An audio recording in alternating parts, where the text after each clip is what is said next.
Dumating na yung order ko na air filter para sa ating Suzuki Choinori.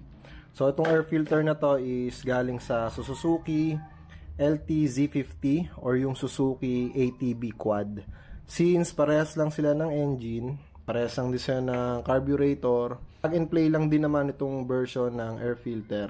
Pasok to dito sa stock ng Choinori. Ano ba naman itong filter na to? Ayan. Ayan, maganda siya. Meron siyang washable foam. Ayan. Pag nilinis nyo yung filter nyo, pwede nyo ring linisin tong foam na to. Patuyuin nyo na lang din muna, then tsaka nyo ibalik pag gagamitin nyo na ulit. Install ko to ngayon, then titingnan ko kung ano yung magiging performance nito after natin mapalitan itong bagong version ng air filter.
Isa sa kagandahan nitong air filter na to is hindi na siya tatama dito sa rear fender natin, no? Pag tinatanggal natin itong carb, dalasan kasi masikip masikip tong space na to, then tatama siya dito sa rear fender natin, so nagkakaroon ng scratches itong portion na to.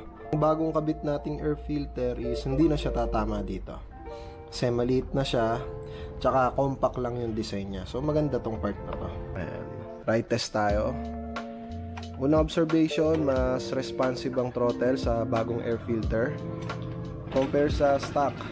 Dahil na rin sa design ng airflow nito, mas nakakahinga na mas maayos in terms of air intake. Sa performance naman, mas lumakas ang hatak niya compare sa stock na may konting delay sa torque power niya. Pero for budget wise, ayos na rin itong OEM air filter na Suzuki LTZ50, no? Mas mura compare sa stock air filter. So i-ride test ko muna siya for 1 week para mas makita at malaman ko yung full potential at performance ng air filter na to. So yun lang.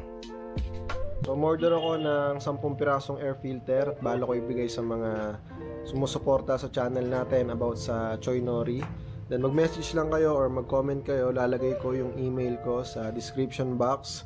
Then i-arrange lang natin sa shipping, no, para mapadeliver na rin agad sa inyo.